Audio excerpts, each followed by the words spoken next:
And good evening. Welcome to another segment of Let's Get Real. We are here with the usual gang, but this afternoon we also have with us Elder Jason Tracy. But today he's only Jason because we're going to get down with the get down. Today, our subject matter is Let's Get Real, friend or foe. I want to ask Elder Tracy, oh, I forgot, Jason, if you would be so gracious as to give us prayer. Certainly, we're praying. Father in heaven, we thank you for this opportunity, dear Lord, to come together in this space. And we're asking, dear Lord, that all that is said, all that is done to your name's honor and glory. Dear Father, as we explore issues that affect our lives and the lives of those that we come in contact with, we're asking, dear Lord, to give us real life solutions, practically, dear Lord, through that spiritual lens that will help us, dear Lord, become fortified to be saved when you come again. In Jesus' name we do pray. Amen. Amen. Amen. And let me just say the thoughts and opinions that are voiced here on this program are not necessarily any opinions or thoughts held by our church or other members. So let me make sure I give that disclaimer because I don't want to get my pastor in trouble or anyone else. So these are solely our opinions. Please feel free to um, also give your thoughts. So as we get into this, we're going to start out with let me see. I don't want Angel to get on me because she's good for getting on me. Let me make sure I put my glasses on to read these questions. No, she doesn't try it today. So we're going to start off. The topic is friend or foe today. And in our lives, a lot of times we have situations that we run into daily. And in doing so, Corinne, you need to move up because you keep fading out. We have situations where we have family members, friends, whatever. And sometimes we have differences of opinion. It's different from having a difference of opinion and having someone be a foe. So we're going to start out with the first question. Um, what do you define as a foe? Or what do you class as a friend? I'm going to start with Pam today.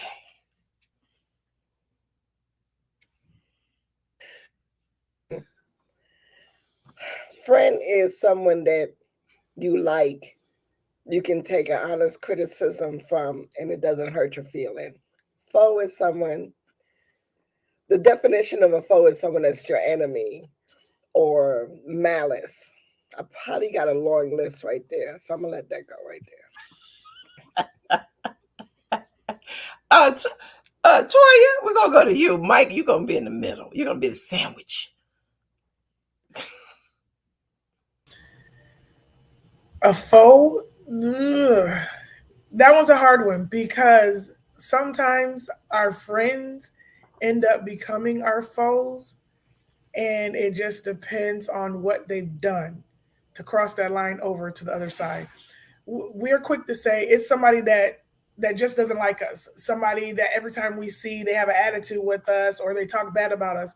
But sometimes our foes end up being our friends because our friends are talking bad about us because we don't know that they're a foe, because we don't know they're talking bad about us.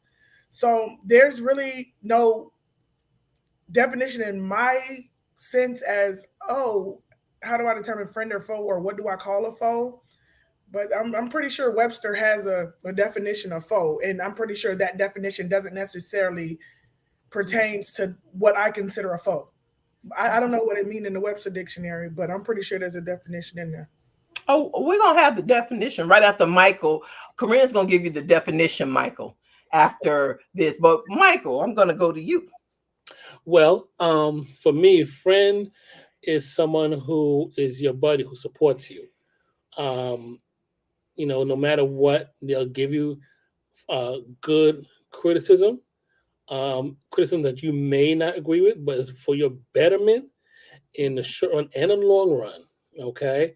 And if you know that person well or group of people well, you take it as such. And as like Toya said, not with the attitude, you'll take it critical, thoughts and sayings. A foe is like the dictionary says, adversary or enemy, someone who doesn't have your interest at heart, someone who is basically not on your side, not supporting you, always finding something negative to say against you, about you, whatever, and they just don't have your betterment in part, in whole. Okay. So from what Michael was saying, I'm going to pose this question. So, Jason, can we have someone who has both? You're saying, is there someone who can possess both the characteristics of a friend and a foe simultaneously? Correct.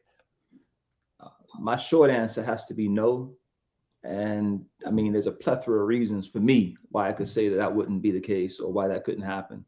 I think someone can do the whole, wolf in sheep's clothing. So you actually have a foe in the midst and you just don't know it. And I would look to Judas. I think that's a classic example of an individual who acted as a friend, ate with you, dined with you. David says someone who sat at my table and, you broke bread with me. And then classic see it, he's operating behind the scenes to have Jesus arrested and do everything else. So my short answer is no, but I think a lot of people do pose as friends and they really are foes. And then I'll also say this last part, I don't want to take up too much time. I think there are many people who don't even realize that they are in fact a foe.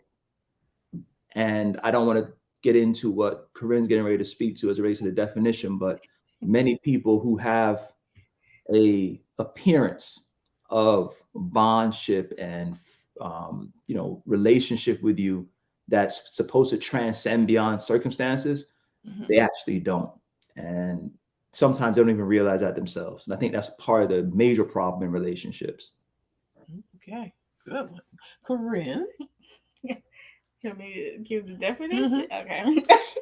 So it says an enemy, a person who feels hatred or malice towards another. So for me, anybody who's not willing to support you, who hates on your progress, anybody who basically is not happy for you in the long run, I see that as a foe. Okay. All right. Okay. Well, that will segue me into my next question. So, can we consider sometimes family members as foes? Absolutely. We deal with people at work, and sometimes we have issues with our colleagues. That's what I'm gonna say. And then sometimes I think, for me, people are at different levels. I don't know if you agree with that or not, but I think people are at different levels. Some people are really just your associate. You've met them, you're friendly. Hey, how you doing? But that's it. There'll never be someone that you go over to their home and whatever. But I have a question. If we call ourselves children of God, are we supposed to limit our contact with people? Or are we just supposed to endure the animosity and just turn the cheek? Toya, your hand went up first. Okay, it comes to trying to figure out who is actually friend or foe. Like Jason said, there are a lot of times when you have people around you and you don't even realize that they don't have good intentions for you, because when you're doing something stupid, they're boosting it up. Oh yeah, that's now if I say, Sonia, I'm gonna go over here and I'm gonna fight this girl, and you like, oh, okay, come on. Right. I understand. We want our friends to ride for us. We want our friends, but I want you to at least say, look, we going over here to fight this girl. Now, if she beat both of us up, I want you to try to talk some kind of sense into my head to say, okay, it's a possibility that anything can go wrong when we go over here. I need you to have some kind of reason and not just follow up behind. So we going over here to fight this girl about, let's just say my boyfriend. We're going over here to fight this girl. We fighting this girl. Me and the guy break up. And then my friend, the one who helped me go over there to fight the girl, ends up with my boyfriend, the one that I'm fighting the other girl for. So it has to be some kind of balance. Yeah, I would love for you to have my back in those certain situations, but I need a friend that's going to give me some kind of reason. Now I'm thinking this is my friend, and guess what? All in the end, she ends up being my foe. Okay, well, I have quite a few problems with the scenario. So let me start. So first of all, as your friend, I'm not gonna. Well, first of all, I'm not gonna lower myself to go fight anybody. You don't put your hands on me, we good. No, That's the see, you first got my thing. ride or die. That No, my ride or die. We finna go fight. no, We no, finna get in because the I'm gonna car. be We finna like, go fight. no, this is not. Because Okay. what you're gonna do is end up arrested, and I can't go to jail with you. You understand me? I worked in the jail. I ain't going there. That's not it. So as a friend, I'm going to talk you out of that foolishness in the first place. Then secondly, there are times where I know a lot of people may have been hurt because that so-called friend ended up with their boyfriend. Well, why? How's this? Because you're sitting there and you're feeding this person all your business. Aren't you? You're feeding this person all your business. And then when that thing backfires, they end up with your man. What? What? But I have to say, if it happened to you, it really wasn't your man. He really was not for you, because a real person is not going to do something like that. They're just not. Because if I'm your friend, I'm going to be your friend. If I'm not, then be honest with that person and say, I really don't like you like that. or whatever. But someone to turn around and do something like that, I think there was something wrong in the mixture. And a lot of times people aren't people God sends people in your life for a reason, and we miss the memo. And when we miss the memo, that's when we have issues, because God sends us that fool alerts signal. That signal that's going around your head going, oh, hello, red light, and we ignore it. No, they're a good person. How do you detect these snakes? Because that's what I call them. It's snakes seeking to devour you, just like in the Garden of Eden. That snake was talking, and he got Eve to do her thing. So what characteristics do you look for in a friend? Friend. Um,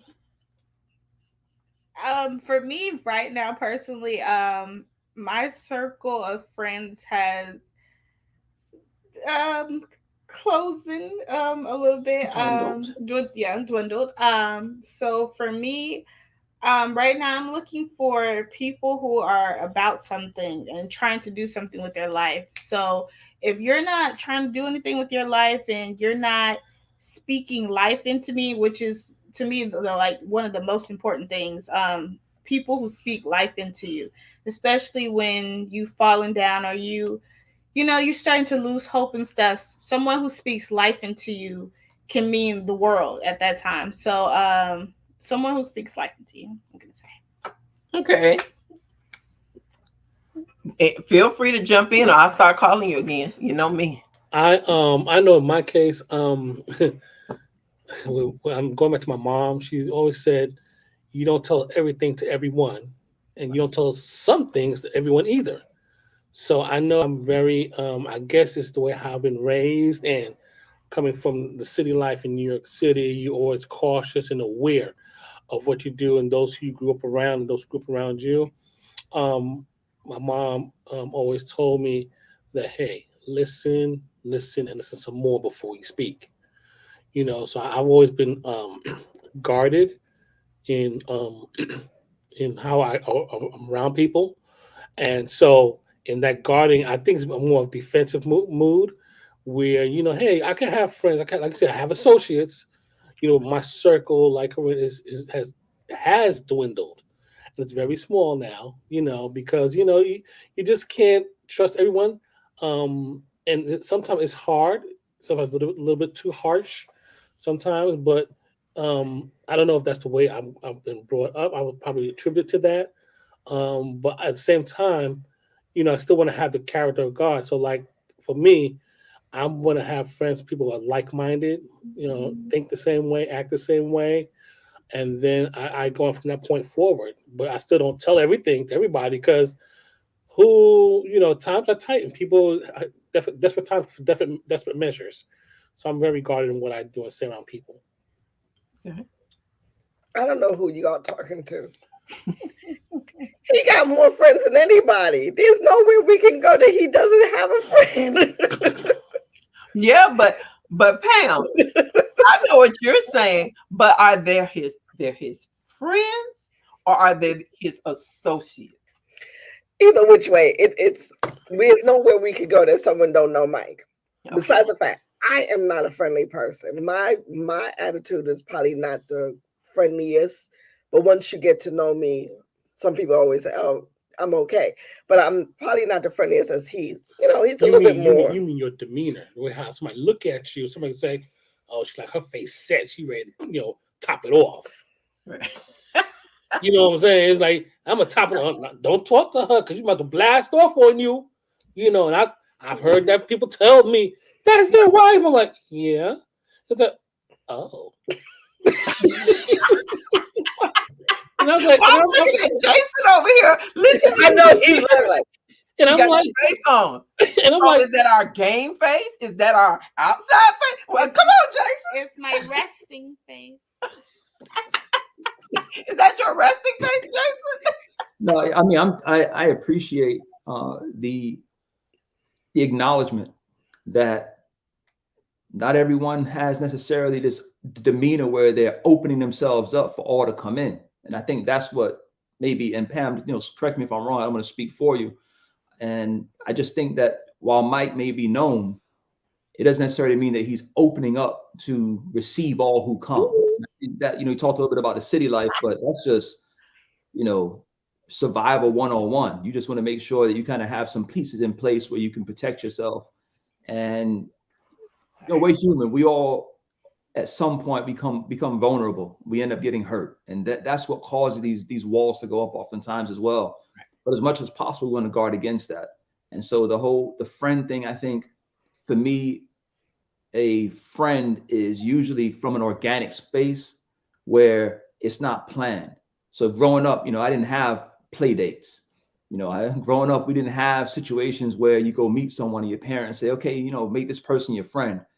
And be quite honest with you, and I can do it in this area, in this space with the fine group of individuals. I was not a friendly person. Just didn't do that. I was a loner at school for the most part as a young child, never really had friends, didn't want to go hang with anyone.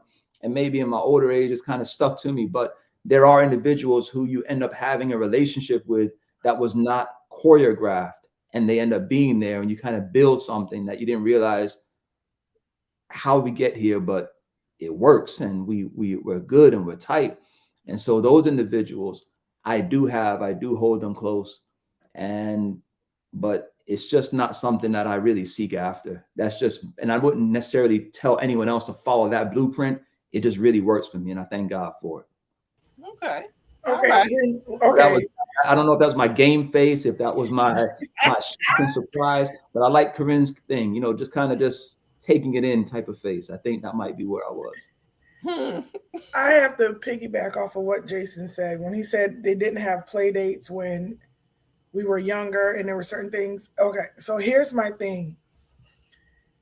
I had a friend and I was like, oh, they have a child the same age as my son. Let me go ahead and, I can just have my son and him, they were good for a while. Then it came along where whatever issues was going on. So I was like, the issues that the kid's having, does that reflect on my relationship with the parent?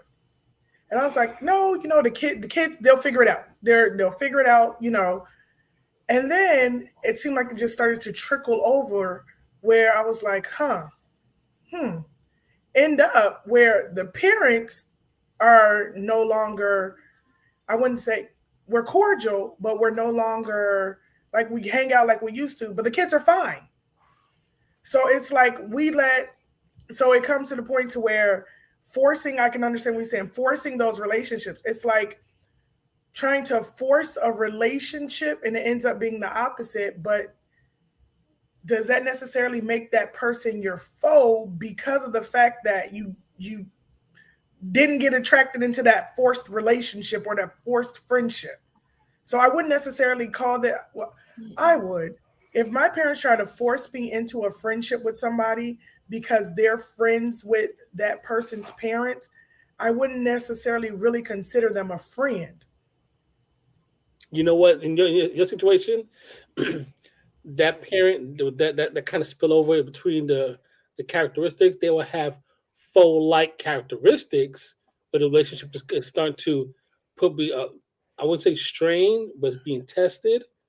That it could get in a worse situation, but it can still be your friend. So, but now the thing is always, as we know in life, it's about communication.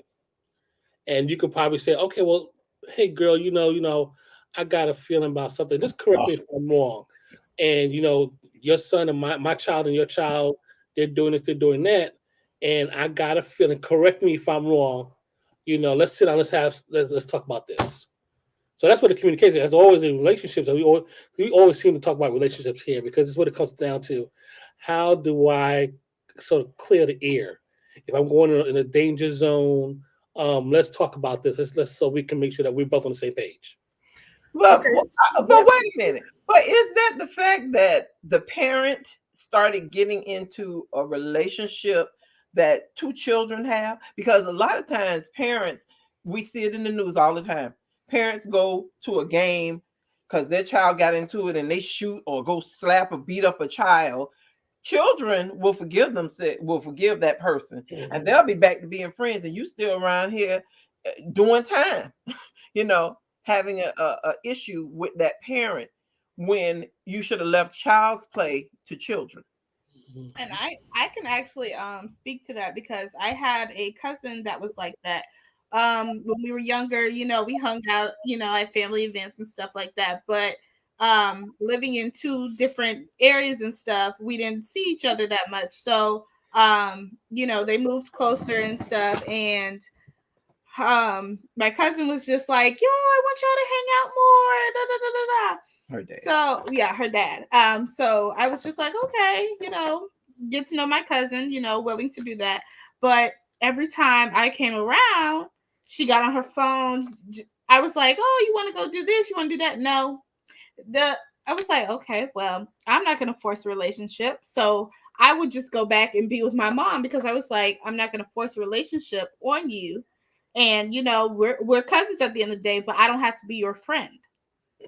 And that's what it just boiled down to. And it took a while for her dad to finally see that, but now he sees that and he doesn't force that relationship anymore. But in the beginning, it just seemed He felt like, bad. yeah, he felt bad, and he made it kind of seemed like I didn't want to be bothered, or how did he put it? He thought that Corinne, because they live in totally different worlds, let's just say this is let's get real. Let's get real. My little cousin is hood. And when I say she's hood, she is hood. So she wanted Corinne to be just as hood. But because Corinne was like, yeah, no, I won't be doing that. But it's not even that. She didn't even give me that opportunity to see what I was like. All she was like, oh, you're from the suburbs. Yeah. That kind of attitude. And I'm like, chick, you're not that hard. Let's just get real. You're not that hard. Okay, you do live in down, she lives in a rough area, but it's the relationship. And segueing here, do we allow people to be different? Are we trying to put everybody in a box, especially as Christians? Do we shy away from folks who have different kinds of lifestyles? I think, yes, we do in a sense, because when we're Christian, we try to put our Christian's friend in Christian friends, and then we have our outside friends.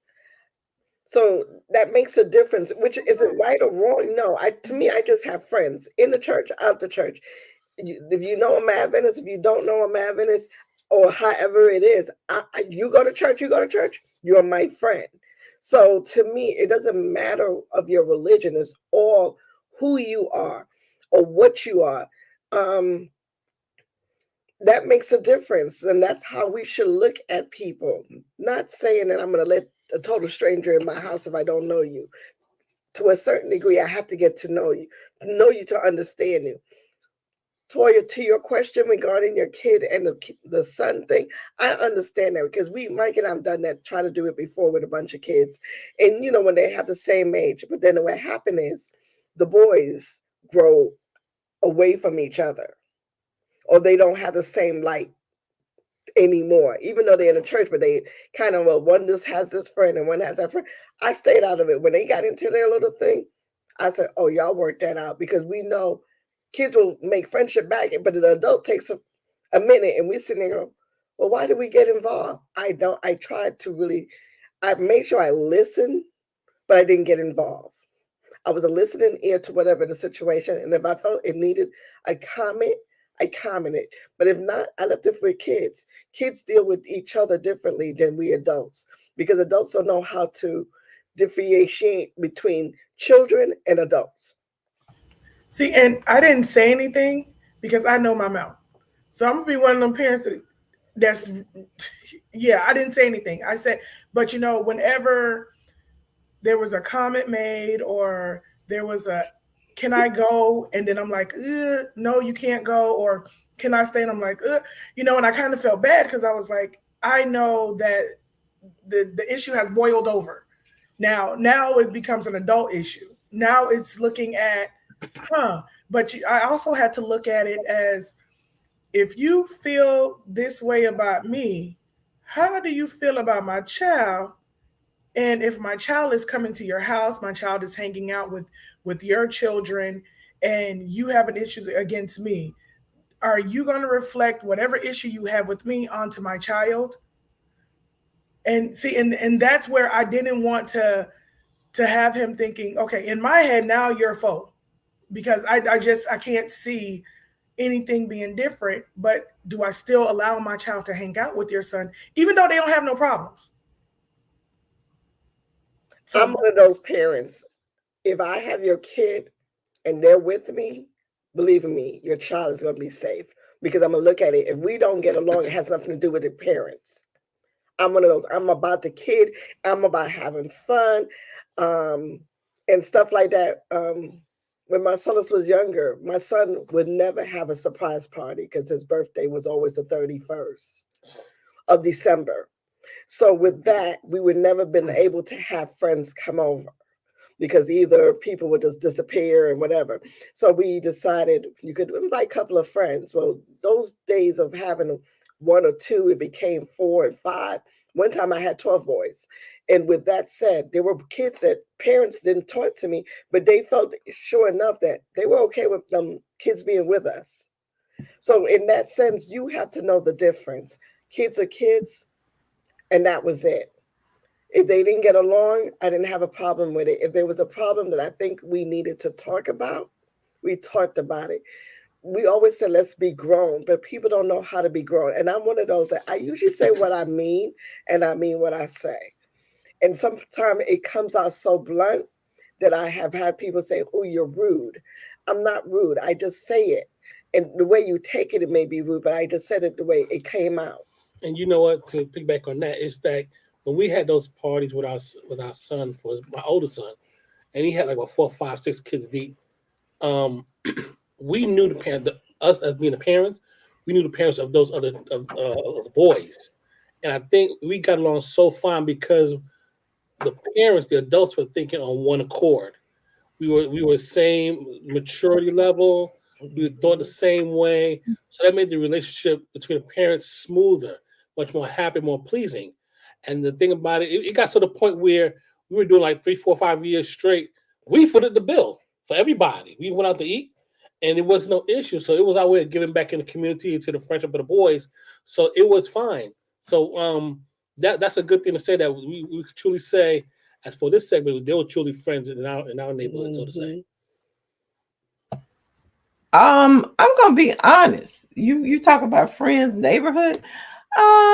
I wave at my neighbors. I've been in my in this new place about 2 years. I don't really know my neighbors like that. Now I have one neighbor. She is super perky, super helpful about everything. So I know her a little better because she makes sure. Hi, how are you? Oh, what do you need? Oh, you're going out? You're going to the store? And I'm like, because yeah, at first I was like, okay, she's a little nosy. It's not that. She's just super friendly. She is. She was going to the store and she was like, hey, I'm going to the store. You need something? I'll bring you back something. And I had just had surgery on my knee. I looked at her, I said, I really do need something from this store. She was like, girl, get your list. And when I tell you, she bought everything on my list, gave me the receipt, made sure everything was. She's just that kind of person. I don't think that lady meets a stranger. Whereas me, like Jason was saying, okay, this is my face. It just depends on. Okay, maybe I'm moody. It depends on my mood as to whether I can feel more outgoing or more reserved. But I've always been kind of a loner. I have no issue with it, and she says I'm not, but I'm telling you, I was. No, because I'm okay to play in my sandbox all by myself. When I was a baby, my parents said they would look for me. I would be gone. Other two kids sitting there playing, but that was my brother and sister's personality. They were very outgoing. I wasn't. And they said they'd have to look through the house for me. I'm in the cabinets playing in pots. And I'm perfectly content to play in those pots. But I think everybody has their own way. My husband, he didn't meet a stranger. Like this man never met a stranger. And Pam, I understand what you're saying. David knew everybody. Everybody. We are all the way on Turnpike in Pennsylvania. And I hear somebody yelling his name. And I was like, oh my gosh, And I was like, man, can we go anywhere and you not know somebody? I mean, I don't care where we were. He knew somebody. Can one of you, because I don't want the angel talking about me, can one of you read the question? I'll read it. Felicia says, when I was a young teen, the new generation SDA kids like myself gravitated towards each other. The generational SDA kids were very quick, i.e. the alumni clicky, the awkward alumni second and third generation kids. And then she also says, and if that friendly outgoing lady has kids, they're probably friendly and outgoing too. I went to Oakwood. Okay, don't start giving no labels. Let me get y'all together right now. I'm gonna keep it short. I'm keep bland. I went to the Oakwoods. Okay, and Toy, you can't talk. Yeah. That's this is a whole nother show. I'm gonna say leave like that. That's a whole nother show. I went to Oakwood. Amen. We can say we went to a black HBU. We went to a Black Christian Institute. Okay. With the Black Christian Institute. And what she's saying is kind of true. There's some clicky things. And Felicia, LOL, Felicia, LOL, yeah. But yeah, I know because it's like in this denomination, whatever denomination you're in, if you know people from different states and you hook up on campus, and then you after you graduate from school, leave school, whatever the case is, it's like, oh well, so and so and so and so. Yeah, I know her. And like you may say, yeah, I knew her. Oh, I knew him. And it's like you try to keep it bland, keep on the low. Yeah, I knew him. Yeah, I knew him. And so you try not to get nothing started. Right. So for me, I just leave it. I was like, yeah, I went to Oakwood, and up to this day, Pam will say, HBCU. I went to that school, that Black Christian school, and Pam will tell the people, Mike went to that school, and he don't ever say he went there. And I was like, no, you won't hear me volunteer information. I'll sit there, and I said, I will not volunteer information. I went to that Black Christian school. So, I mean, the best thing I got out of that Black Christian school was I got my friendships around the country. Amen. Peace. I'm done. Everyone, Toya, don't you dare take that off. Everyone had different experiences depending on their choice of school. and on your behavior at that school. Now, I've known Mike forever. Okay, freshman year. And Michael We're not was playing this names. arrogant, no, don't try it, was this arrogant New Yorker. He came in, oh, what? I'm from New York. Blah, blah. I don't care because you're from New York. See, Get it too. Okay. there you go. There you go. I'm just saying. And when you first come to school, and I'm Jason, sure don't smile at wherever Jason. Jason Don't Jason, don't smile at her. Don't smile at her, Jason. Don't smile at her. Don't entertain it. wherever Jason went to school, Jason had this thing, and you come together, and everybody is telling where they're from, this and that. We had a certain group, which I will not call out, and they had all their little mime jackets alike and their little sweaters, and they ran around and okay. But guess what? Oh, you know what? But guess what? And my cousin attended that school too. I'm gonna talk about them too. Are you doing Pennsylvania? Okay. No. Yes. OMG, Michael. Okay, that's not fair. That's not fair. Okay.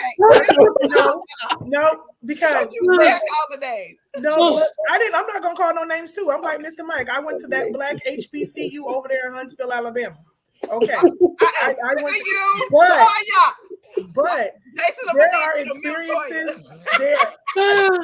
Going to that school, it doesn't matter where you go, Miss Pam. You're always gonna see somebody there, and that's a good thing though, because I went to Vegas and there was somebody over there and they were like, why didn't you call me while you were in Vegas? And I'm like, didn't even think about it. Didn't even dawn on me that. And they're like, oh, we could have. And no matter where you go, and I know you're like, Mr. Mike knows somebody but it's literally true because of the fact that it is a melting pot right there in that little country back town over there. It's a melting pot because people come as far as from Canada to come over there and actually go to school there. And you can literally go to Canada and one of them might be Border Patrol. You know, so it's just the fact that it's so many people. But being as you know all these people, all of them are not your friends. You know, all right, we're gonna read the comment. Miss Alexander said, I have to say it's interesting to have so many different friends with different interests. I've made many based on different childhood shows watched and good old game of Uno. Oh, Uno, my gosh. Okay, Alexandria. The reason why Michael's back there laughing to my Uno, we used to have Uno tournaments, okay? And when I tell you that thing was serious, I was not part of that. I was.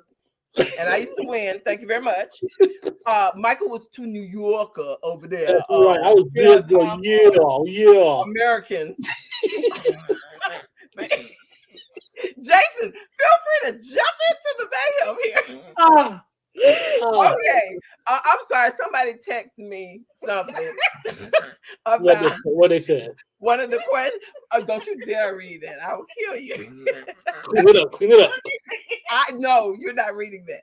When I was younger, like I said, I could play by myself. That's who I was, and I was really happy about that. I could play for hours. My dad built me this doll house in the yard, and it was where I could go in. I had a little living room and dining room, and I had chairs and stuff. And something my grandmother did when we were young, she made my uncle clear out the entire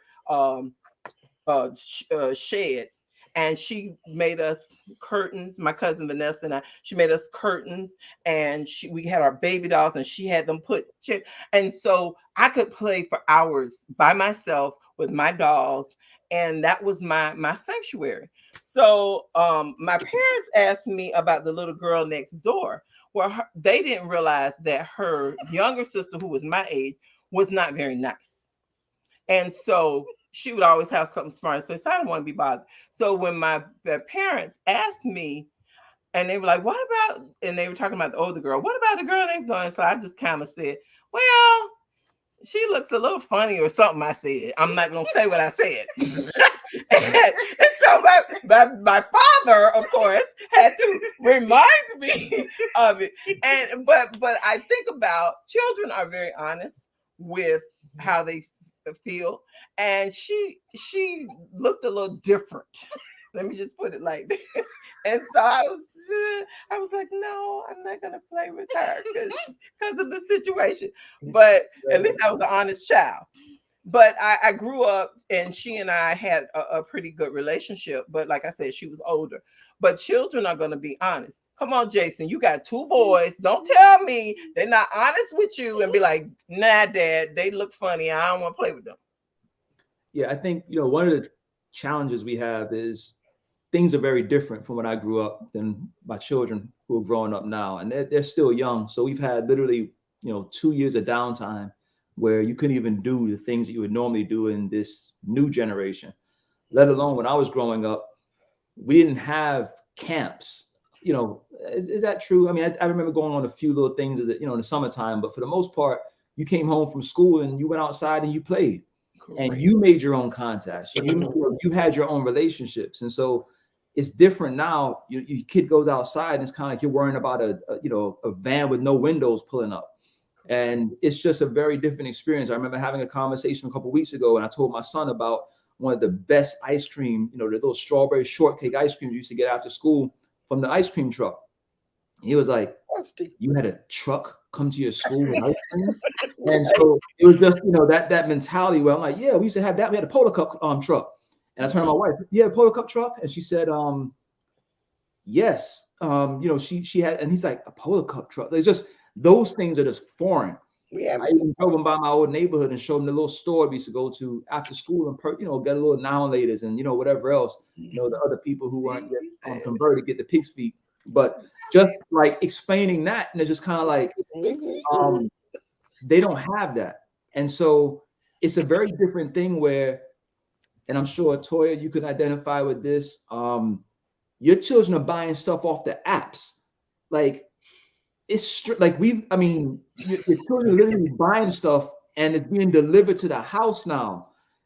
This is not where we were, And so I think for me, the challenge is I go back to that organic relationship. I just don't know how they get it. I don't know how it's done. Corinne talked about, not just today, but she brought it today as well. But I think another broadcast that you're sitting there in a group of individuals, group of young people, with a smartphone. No one's talking.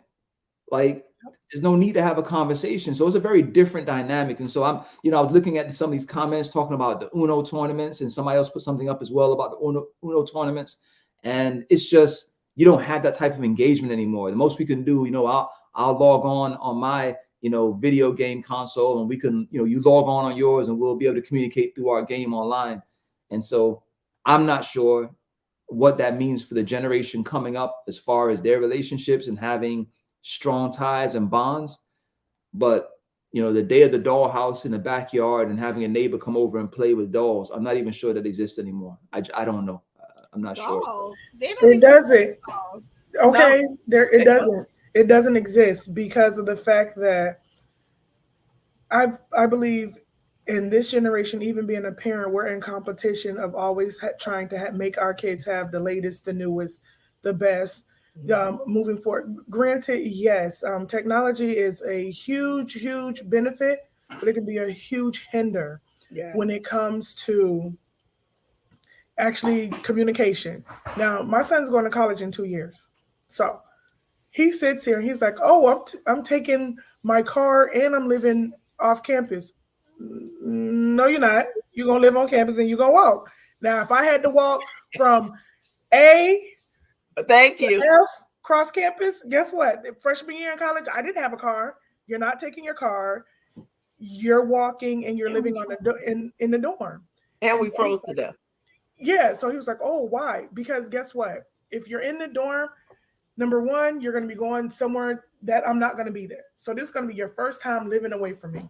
Number two, the bonds and relationships that you make in the dorm, like some of my friends that we made freshman year, though that it carried me my whole time through college, because of we had that close knit living in the dorm, had to see each other and actually communicate every single day.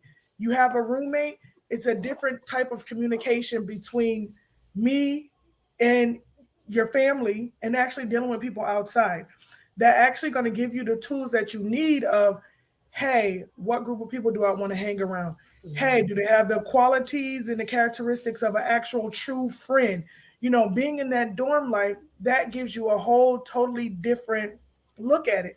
And I think it's imperative that a lot of kids experience that because I admit I'm failing mine because after working 12 hours a day, I'm like, oh, here, you want to go get this Ooh, Moby she Max? gonna make me beat my head. Go use this Moby Max. And it's true because when you're trying to unwind after working 12 hours a day, it's quick and easy to give them a device and tell them, hey, go sit down.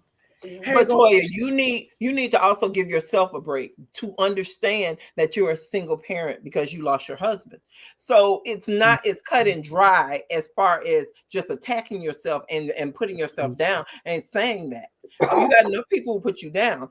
I think we kind of strayed away from our focus of friend to foe because while we're talking about the kids with the iPhone or the, an Android, as they like to say, or whatever kind of device we have, are we dealing with what are they watching? We need to do a better job of what our content our children are taking in because a foe could be sent hiding as a friend in a lamb in sheep's clothing, but they're introducing them to pornography or they're introducing them to some uh devilish game because a lot of those games are devilish.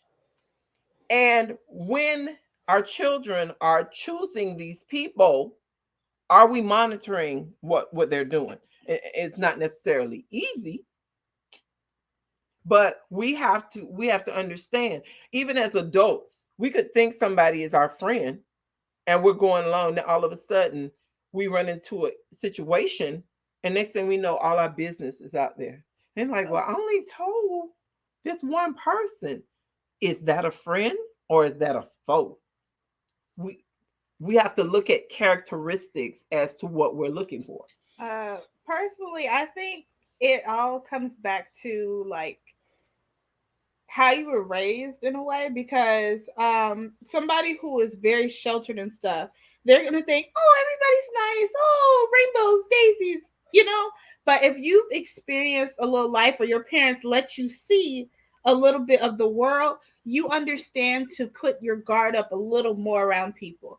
And for me personally, like if I walk into a place with all these new people, I'm not gonna be the social butterfly. Oh, I have to be comfortable in my environment first. So for me, I sit back and I watch people first, and I see how you move, and then I determine if I'm going to put myself in that position to be your acquaintance or not. Because I can't even jump to a friend.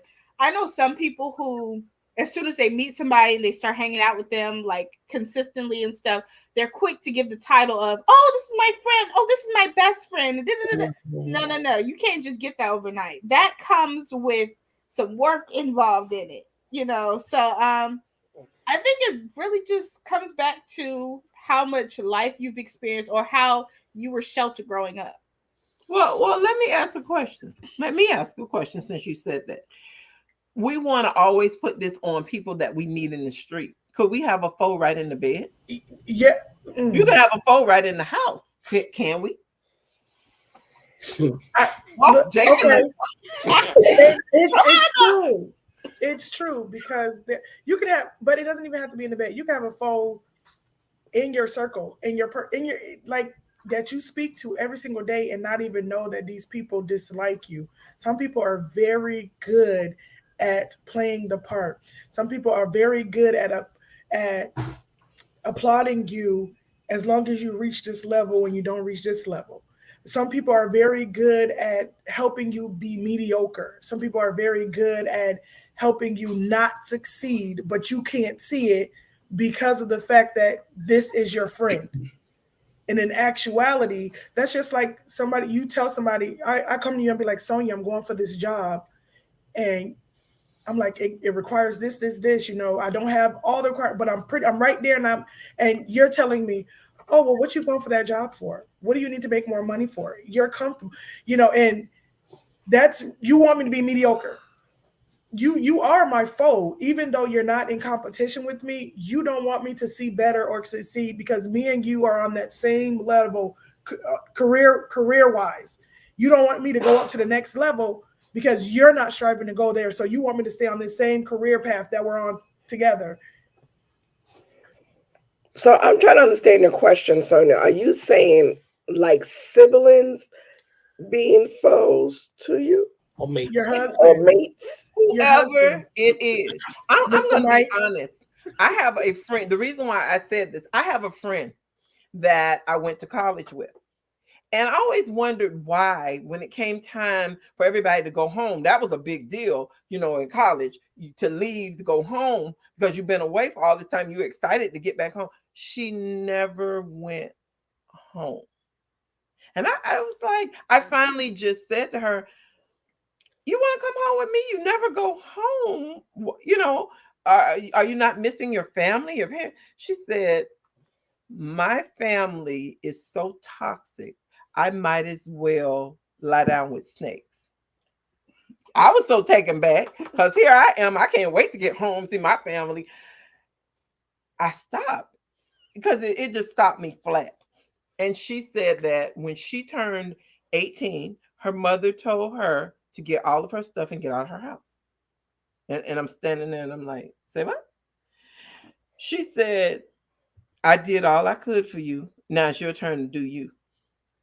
The girl had just finished high school. And she told her, you lucky your birthday was late or I'd have put you out a long time ago. Um, and then she went on to tell me how her mother told her she was always a hindrance in her life and she was just like her daddy. Woo, hallelujah. And she literally, when she had to get out of the dorm, lived on the street, but she never wanted anyone to know because she had nowhere to go. Do you call that a mother or is that a foe? That's a foe. I'm just saying. That's a foe. No, that's a mother that they just remember times were different back then and how they raised children. And sometimes that's how they were taught. Remember, a lot of time before our parents was taught when your child turned 18, that's it. So a lot of times, not saying it was right, but I'm just saying that's the way they were taught. And a lot of them have that mentality that as long as your child make it to 18, the rest is on you. Now, Yeah, but if you're not teaching your own child the basics of survival it's true. and supporting yourself, Hmm. that's toxic. I mean, how you want them to do? So you had the I don't care attitude. I did me, I did mine. So now it's time for you to man up or girl up and do your thing, pull up your bootstraps and do your own thing. So that's not cool. Yeah, but then you may just think about it. She could be a teenage mom that may have not had that support or knowledge. She wasn't. But She But wasn't. yeah, to me, I still see that as foe because you didn't you didn't try to prepare them for the world. You didn't right. say, "Hey, at 18, this is when you're on your own this Mhm. part." You just threw them out there like, "Ha ha ha, let's see what you're gonna do." But some people are raised on survival and not love. Some people That's are it. literally raised on the fact that let's see if you can survive these first 18 years of your life. There's no love there. It's literally survival of the fittest in some people's houses. And this is the way they're raising their kids, with the survival of the fittest. A lot of people fail to realize with this mentality of my child is 18. After that 8, there's teen. They're still a teen. They're still mentally, emotionally, physically developing. And you cannot expect an 18-year-old that's never worked, never paid bills, never taken care of themselves to go out and to get a job, learn how to pay bills, and to survive. But then again, there are some kids that have been doing it since they were 12 or 13 because they were raised off of survival and not love. Okay, but aren't those kids better prepared than just dropping? It's like taking a baby who was just born and just dropping and say, "Okay, live." But you got to Especially here, Toya. We live in South Florida, and in South Florida, I don't know if Mike and Pam are privy to this, but in South Florida, uh, Toya and Jason can attest to this. We have. I just saw this on news 2 days ago, where this lady was literally, she's a vet. She was crying and saying she has nowhere to go. She's living in a place right now, paying $2,300 a month, and the people who own it just told her, we are increasing your rent to $3,200 a month. She says she can't afford it. She has nowhere to go because that's the situation. They know now, because there's such an influx of people coming from the north, especially, they have the money. They can afford $3,200 a month. But normal people who live here, who are not established, especially a young 18-year-old, I don't care right about now. This lady's 39. She can't afford it. And she works every day. If you cannot afford that kind of thing, what are you going to do? It's forcing people in the streets. Jason, you've been mighty quiet over there. I'm thinking about this young lady, and I'm troubled. But I recognize something I think Pam brought up moments ago. This is systemic. When you see a mother say what she said to her child, it may not just have been, I'm counting the time down for you to get out, but it may have been, you need to go in order to save yourself. There's nothing more I can do for you. So, there's a little bit of a balance there. I'll say this to you. I don't know this young lady, and I'm praying that she was able to gather herself and be able to have a productive life and be healthy in a relationship with potentially her family, her new family, that she's able to establish. But she went to the right place, because she could have ended up on the streets. I mean, she's at a college, she's in a dorm.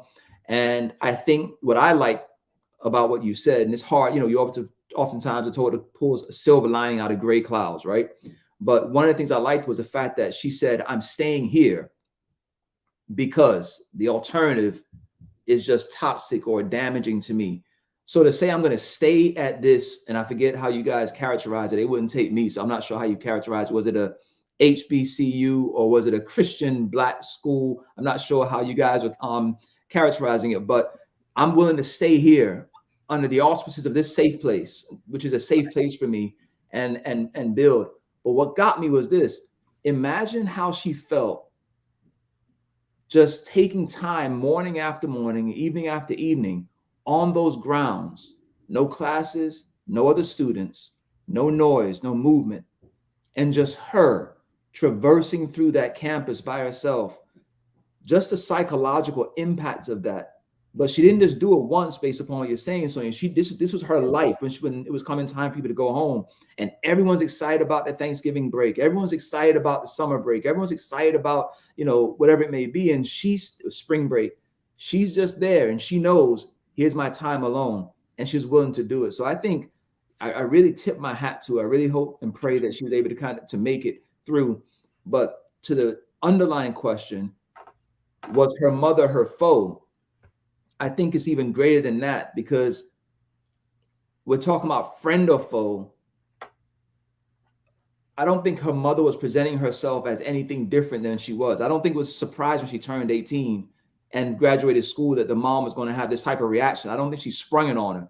You feel things at the age of 14, and you feel things at the age of 9 about your father. You feel things about how your mother has resentment towards whomever it may be in her life that is represented through you.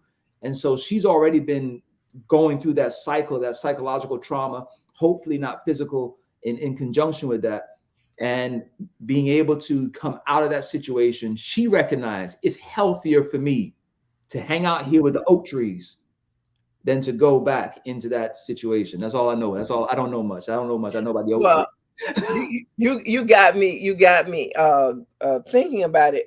as I talked to this young lady, people started, because I kind of said, she don't have anywhere to go, whatever. And she started going home with different people because when she stayed, there's a certain deadline where you have to be out of the dorm. And so she didn't even have a place to store her things. So we would let her store some of her things. Some went over here to this friend and some went over here to this friend. But this young lady was so determined to prove her mother wrong. And unfortunately, I hate to say, I see the mother as a foe because even though, Toya and Pam say they know people like that, she didn't do this to her other children. She did this to the daughter that reminded her of the man that she couldn't have. And so she treated her differently. Yeah, that's a foe. It's a foe to me. I'm sorry. You can fix it up however you want. But she didn't do that to her other children. But guess what? This is the child that was so determined because her mother was always saying how she was never going to be nothing. You're going to be just like your dad. Da, da, da. So she went out to prove, and she was the only one of her denomination in her home. She found something. See, God led somebody into her life. They helped her get into school, and they kept, even though they didn't really have a lot of money, they fed positivity. See, God will send somebody in your life to do the things that other people should have done.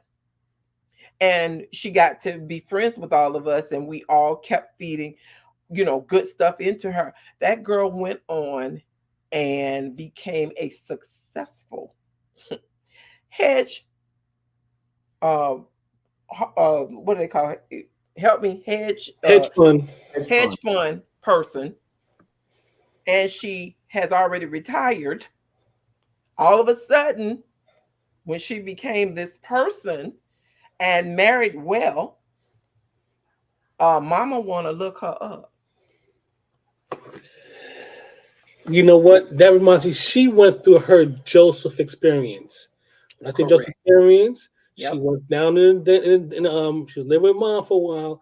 Then she went down into prison and met certain people. Her mom's characteristics, she met that head on, and she went all through that experience. And then she came out. She rose out. She broke a cycle. She became successful, and now she's flourishing. She's Just like fine. Joseph flourished in the government with Egypt, she's flourishing just like Joseph. So she had a Joseph moment, and Right. so now she can and now she can start a new chapter, a new experience by starting her own cycle. She just broke a cycle. Legacy. Mhm. And it's about breaking those cycles, is it not? But guess Generational. what? Guess what, Pam and everybody? Through all of that, she was able to break those cycles. She has kids now who she's helped. And she said, I was so intent on making sure when my first child turned 18 that they knew they were loved and they always had a place to live, because of what. And this girl lived on the street in some of the coldest temperatures to make it. But she was so determined to prove everybody wrong. She more than did that. And to see her now, you never know what she came from. And she said her mother was still toxic because when Mm. she came to her, she said, "Oh, you doing good? Apparently, what I did to you was good." So Took had hold. a hand out, Mhm. and she said she had to just look at her and smile. And she said she actually helped her with a bill, but she said, "We're done. We're done." Me personally, any parent that's like that who can just turn their back on their child and stuff, especially because none of us asked to be here. You laid down, you did what you did, which resulted to me, but I didn't ask to be here. For you to sit here and punish your child for being here and being alive, I feel like that is just like one of the worst things you can do. Like to me, that automatically makes you an enemy because how could you treat somebody who was innocent in the whole situation so bad? And that's just me personally. I have a hard time seeing any type of tough love in that necessarily. I have a hard time seeing that. But isn't that what they did to Jesus? Isn't So that what it's we see? jealousy, right? It's a jealousy thing when you kind of look at it. Um, Jason, Elder Jason, you said something about um Judas with Christ, and when you kind of said that, it was like at first he didn't start off to be the traitor. He had an idea of what Christ should have been in this time. You know, he thought that he would become the king of this earth, not understanding that Christ was talking about the heavenly king. So he had an idea, and he was like, "You're not moving in the sense that I want you to move." And then when he realized that he wasn't what he wanted Christ to be, that's when he became the traitor. But he had time. Christ gave him time to change that way that he was thinking. Because God give us, you know, we all do wrong, but God give us a minute to think about what we gonna do first before we do it. Because he knew.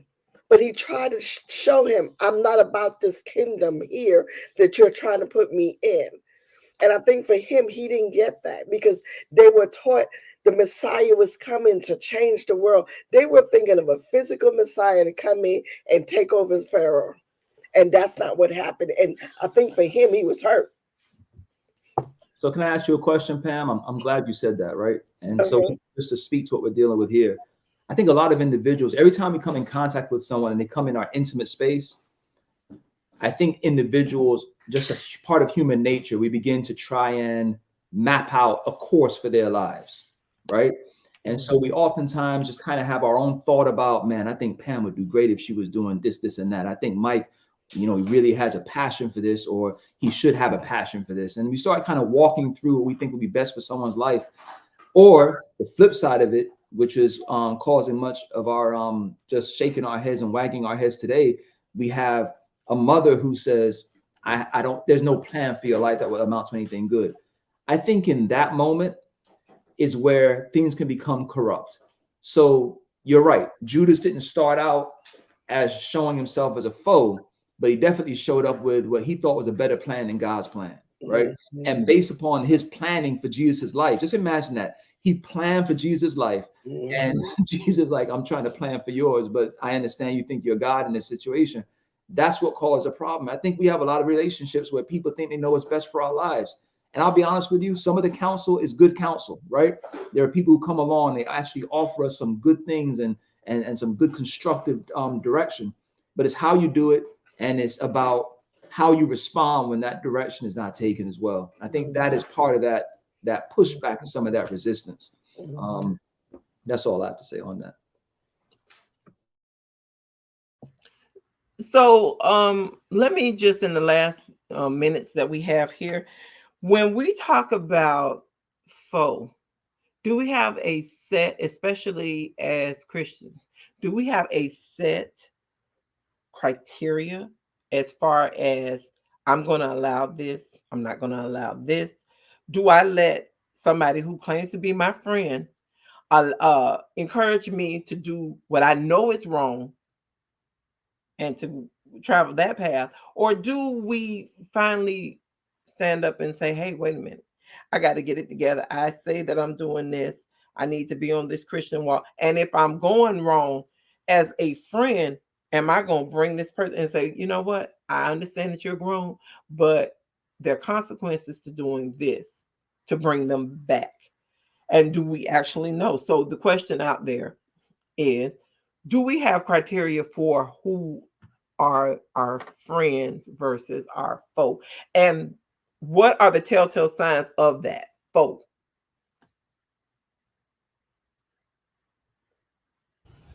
I believe sometimes you can't even decipher friend from foe until something happens. Something that actually puts you in the mindset of, or something that makes you think. Because I've had friends, like literal consider friends, 20 years. You come into that 21st year and they do something, and you're looking at them like, you never showed me this in the 20 years we've been friends. Now I'm starting to look at you and say, something's not right. But then it makes you go back and think over that 20-year relationship or friendship of, okay, they did this, I let it slide. They did this, I let it slide. And they were the foe all along, but you didn't recognize the characteristics of the foe because they were your friend. Oh, sorry, they just over here riding dirt bikes up and down the street. But that you didn't even realize that they had those full characteristics until it was that defining moment where they did something that an apology and an explanation wasn't going to fix. Right. But they've been doing things all along, but they had to get to that point, and that's when you realize they were a foe all along. Okay, well, in saying that, I want to ask, when we're developing relationships, especially girl, when somebody's dating, do we see when they speak these negative things, or if somebody's being too controlling? I think a lot of times people see it, they just try to act oblivious to it. But I think most people see it, they're just like, "Oh, I just want to be with this person though. I'm willing to, look past that." And they have this picture painted in their head, instead of accepting that person for who they are. So, So let me ask this question: can we change anybody? no. No. And I'm gonna say this because I'm gonna say I am probably a Peter, because like when Jesus made and got his disciples, he probably had to think about me real twice when he looked at Peter, because Peter was quick with his mouth and quick with his sword. But God knew Peter's heart could change. Right. Now my mouth is quick. I'm quick to throw a punch too. Don't make the Christianity fool you.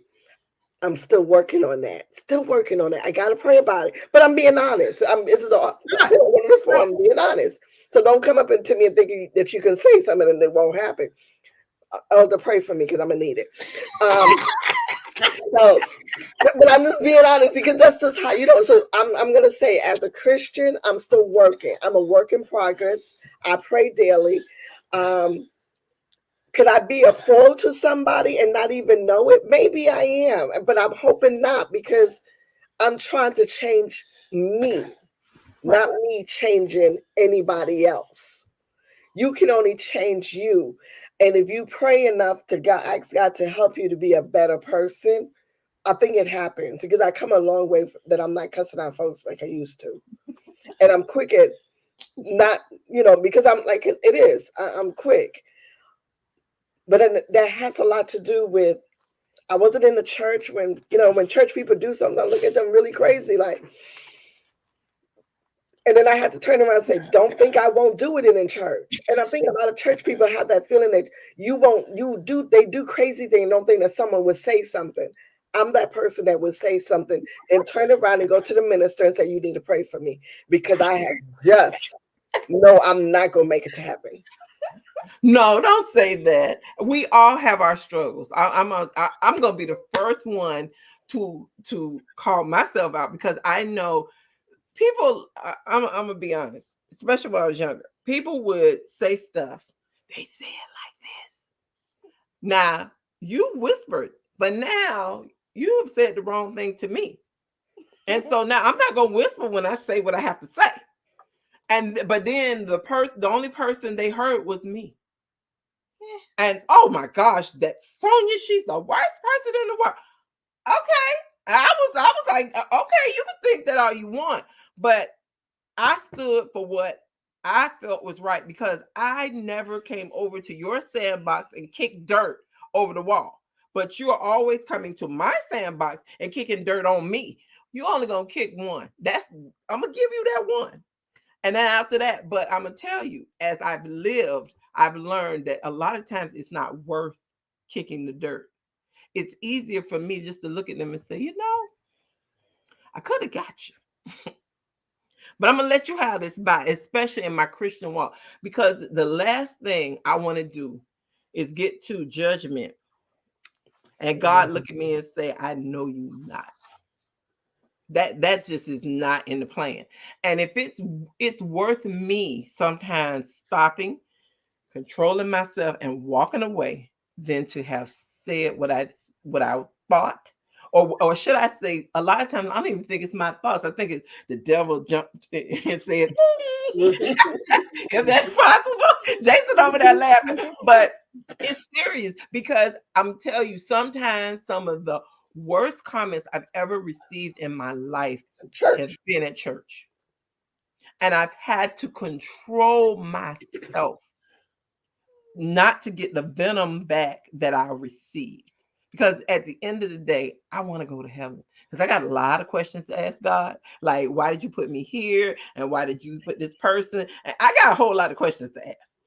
But we're gonna start wrapping up. But I want to read. No, I don't want to read. I want somebody to read some of the comments as we get ready to close out.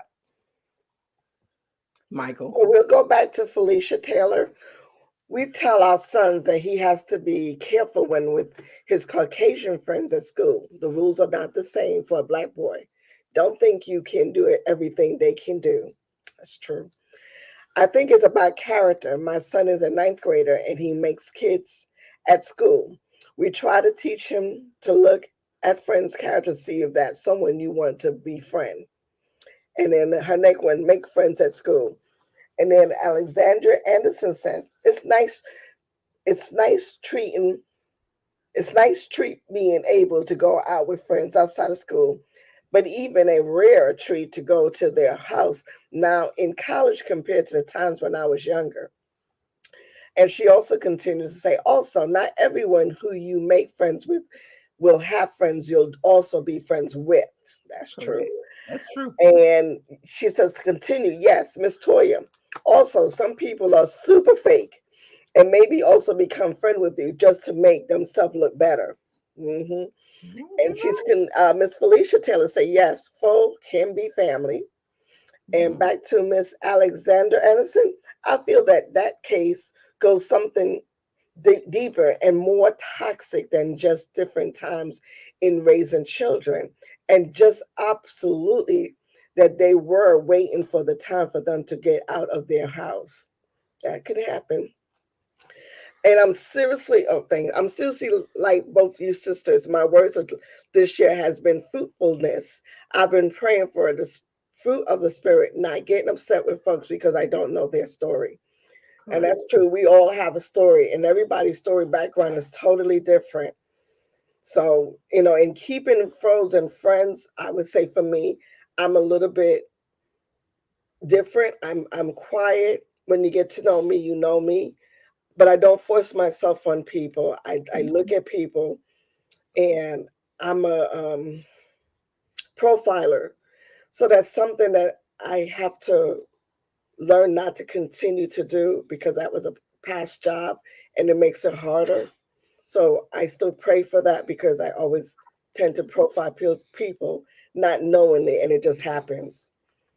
So in my Christian work, I'm trying to be better All because, right, Miss Pam. you know, Michael. I'm going to end. 'Cause I know we're going way past time, but I'm going to say that to what Pam was saying, it's not our job to try to change people.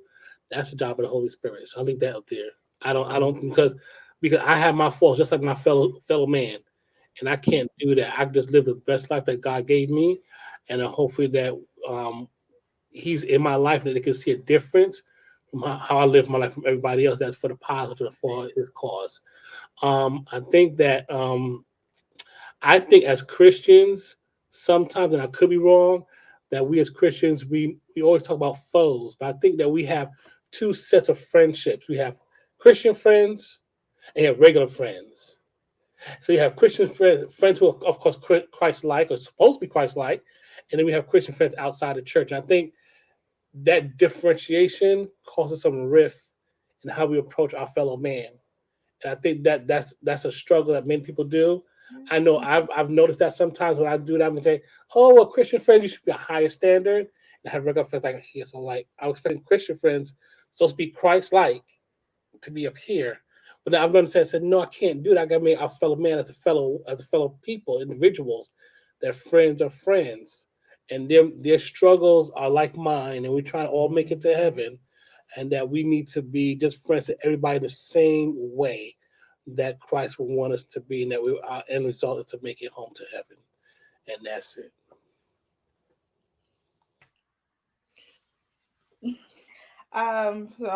For me, I just keep I just keep questioning who I'm trying to become and where I'm trying to go. And if my friends don't represent that as far as wanting better for themselves, I have tended to fall back.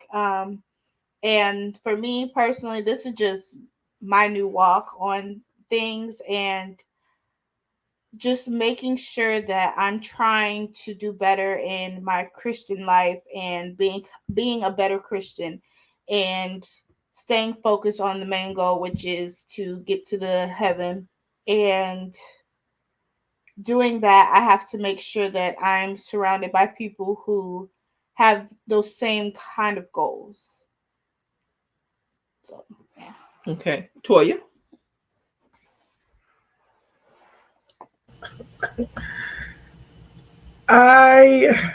Friends are foes. Sometimes you have to look at your circle that you're in now just to make sure that those people that are currently in your circle are not ones that you have to be careful of or you have to reevaluate. We should always be reevaluating in our life because yesterday is not the same as today and last year is not the same as this one. So sometimes we tend to not reevaluate the people that are in our lives because they've been there for so long. But every year you should be growing, and with that evaluation you should be heading towards that goal of making it to the kingdom. And if you have people in your circle that are hindering you from reaching that final goal, then they're going to lean towards the foe side. Those are not the people that's trying to get you where you need to be. So with that, I'm constantly striving, making sure that a lot of people say no new friends, and I have a small circle. You know, sometimes it's best to keep that circle small, but I wouldn't say don't have new friends because there's some people that you can meet today that have better intentions for you than people you've known for 10, 15 years. So, but are evaluating and reevaluating at all times, making sure that the people that are in your circle are the ones that's leading you to where you need to be. Jason? So I'll just close with this. When you first had the title of today's broadcast, Friend or Foe, I kind of took a look at it and thought a little bit about what it means to me. And then something just hit me. I couldn't figure out what it was, but I started looking at the story of the account before the Israelites went into Jericho. And the Bible says in Joshua chapter 5, verse 13, it says that Joshua's there and he sees a man standing in front of him, right? And he runs up on him and he says, the New Living Translation, I love it. So the King James Version says, "Are you for us or for our adversaries?" But the New Living Translation says, "Friend or foe?" Like literally, are you friend or foe? Yeah. And what I love is the response. The response comes, and it's Jesus, it's pre-incarnate Christ. He responds by saying, "Neither. I am the captain of the host of the Lord's armies." And so what that lets me know is, and immediately Joshua falls down and says, "What will you have your servant do?" And so I think going back through all the points that were made this evening and these closing remarks, it's not about if a person is in alignment with what I want to do. It's not about if they see everything in sync and lock and step with me. It's about the objective we just talked about. And so if their objective is what the Lord will have to be done, I can rock with you. We can be together. We can, you and I can have built a relationship because our ultimate goal is to please God. And that's when Jesus responds by saying, "Neither. I'm captain of the Lord's army." In other words, my objective is not to be your friend. It's not about being a foe. It's about achieving God's plan. And if we're both doing that, regardless of how we get there, we'll lock in. So there's going to be some ideology that, some of you and I will have differences on. But if our objective is the same and we have the same goal associated with our lives, then it's going to be something where we can rock together, we can vibe together, we can get it done together. And so one of the things I want to speak to very quickly, Mike, you said something about the Christian friend standard and the world friend standard. It always troubled me when we had communion services, and before every communion service, they'll tell you to go make it right.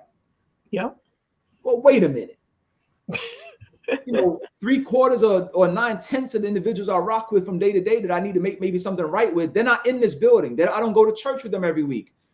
This represents a small subset of individuals that I deal with, but we oftentimes reduce, even in our messaging, relationships with the world and make it seem as though we only operate within a vacuum.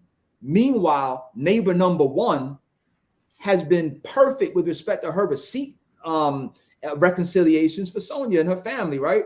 But meanwhile, the church folk can't give you back the money they owe you over a year and a half from, so, but it's just one of those things where there are people who we oftentimes sidestep because they haven't gone through the 28 fundamental beliefs.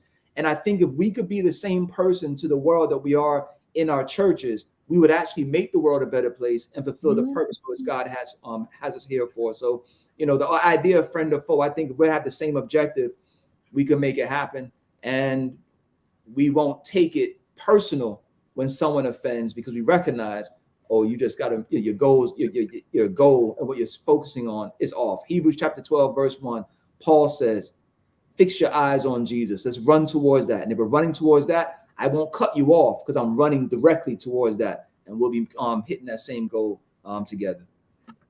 All right. Well, I would say you all have pretty much said it all. I appreciate, everybody being here. Just recognize that I know I'm going to do it for me. In my daily walk, I want to always be that friend with Christianity always shining on me and not that foe, because I don't want to be a hindrance in anyone's life, nor do I want anyone to hinder me. But if we are, as Jason said, headed towards Christ and his objective, we'll always be on the side of right. Everyone, thank you for joining us. Be blessed. We come again, 2nd and 4th Sabbaths, right here on DOZ. Be blessed. Have a good evening.